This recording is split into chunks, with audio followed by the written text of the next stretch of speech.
ஒரு ஆளை நீங்க விடுதலை ஆக்குறதுக்கு முன்பாக இது ரொம்ப முக்கியமான ஒரு காரியம். முதலாவது அவங்களுக்குள்ள இருக்கிற ஆவியை கட்டணும்.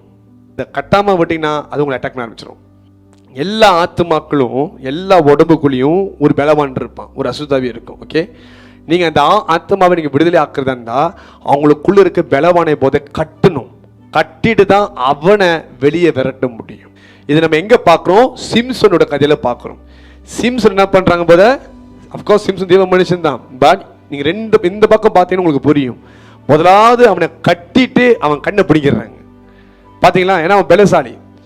அப்ப அவனை ஒண்ணு இல்லாம ஆக்குறதுக்கு பதில் என்ன பண்றாங்க, அவனோட உடம்ப கட்டி அவன் கண்களை பிடிக்கிறாங்க. டெலிவரன்ஸ் மினிஸ்ட்ரி நீங்க பாத்தீங்கன்னா ஆவிகள் எவ்வளவுக்கு உங்க உடம்புல தங்கிட்டு இருக்கோ அவ்வளவுக்கு அது ஸ்ட்ராங்கா மாறும். சில பேர் சொல்லுவாங்க, நான் ஆரம்பத்தில் டெலிவரன்ஸ் ஆயிட்டேன் இப்ப இல்லைன்ட்டு தந்திரமா கூட உங்களுக்கு மறைஞ்சிட்டு இருக்கும், வெளியே பொருத்தி உங்களுக்கு என்ட்ரி கொடுத்துருக்கும். Demons can become stronger and stronger. லேகின் பிசாசு பாத்தீங்களா, எப்படியாப்பட்ட சங்கிலியை போட்டு கட்டினாலும் உடச்சிட்டு வந்துடுவான். அப்படிதான் எழுதப்பட்டிருக்கு. Okay, this is very true. அதுக்குன்னு அசுத்தாவில பிசிக்கலா ஸ்ட்ராங்கா இருக்கும் அப்படிங்கிறது. அதோட வல்லமை எதுவோ அது grow பண்ணும். The longer the demon stays within you, the more its power can grow within you. It will be hidden. மறைந்திருந்து வளர முடியும்.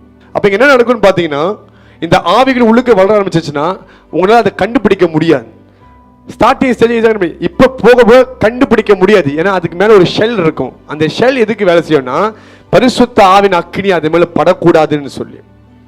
அதனால தான் நம்ம தேவ வார்த்தையை கொடுக்கும் பொழுது இருதயத்தை தரங்கன்றோம். Open your heart. ஏன் தெரியுமா?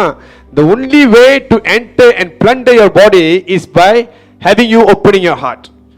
உங்க இருதயம் திறக்கப்பட்டு நீங்க தாழ்மையா ஆண்டவரே ஒப்பு கொடுக்கிற எனக்குள்ள ஏதாவது வெளியே வந்து ஆவண தீர்மானம் எடுத்தீங்கன்னா இருதயம் திறக்கப்பட்டிருக்கின்ற அர்த்தம். நீங்க என்ன பண்றீங்கன்னா, பாஸ்டர் கை வச்சாரு ஒண்ணுமே நடக்கலையே அப்படின்னு இல்ல. Sometimes God wants you to open the heart.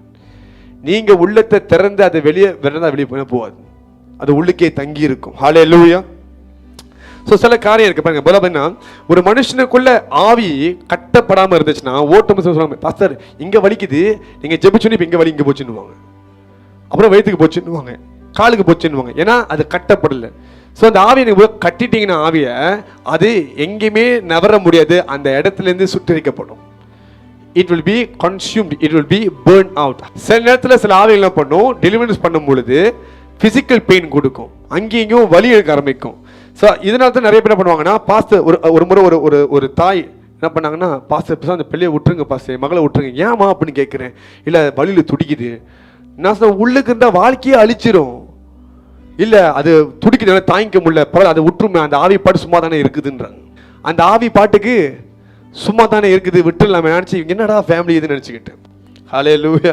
நம்ம அவ்வளோ ஃபாஸ்டிங் எடுத்து போய் நின்று பரவாயில்ல விட்டுரு அப்படின்னு சொல்லி.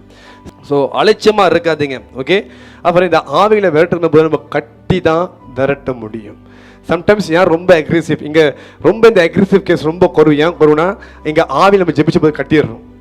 ஓகே, கட்டண வசி அந்த அக்ரெசிவான ஸ்பிரிட்ல இங்கே ரொம்ப மேனிஃபெஸ்ட் பண்ண முடியாது. இங்கே வந்தாலே அதுக்கு தெரியும், அது கண்ணுக்கு தெரியும் எங்கெங்களா ஏஞ்சல்ஸ் நிற்கிறாங்க, இங்கே விளையாட முடியாது, இங்கே நெருப்பு இந்த இடத்துல வந்து ஒரு கட்டு இருக்குது, பரிசுத்தாவின் கட்டு இருக்குது. That's why although this is called as a deliverance church, you can't see people being manifesting, jumping here and there, because ஆண்டவர் கட்டி வைத்திருக்கிறார். நீங்க பூமியில் நின்று எதெல்லாம் கட்டி ஜபிக்கிறீங்களோ அது பரலோகத்திலையும் அப்படியானால் ஆவின் உலகத்திலையும் கட்டப்பட்டிருக்கும்.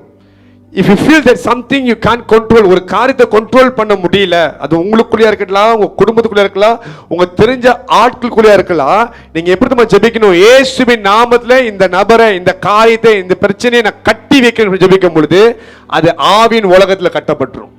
அவர்கள் சிந்தி பாருங்க, மந்திரவாதி எதெல்லாம் பண்ணி கட்டி வைக்கிறான். ஆமா இல்லையா?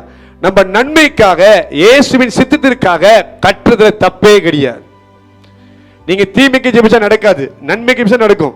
அப்படின்னா இயேசுவின் நாமத்துல இந்த காரியத்தை கட்டுகிறேன்னா கட்டப்படும். when you start praying you have the authority to bind the spirit world.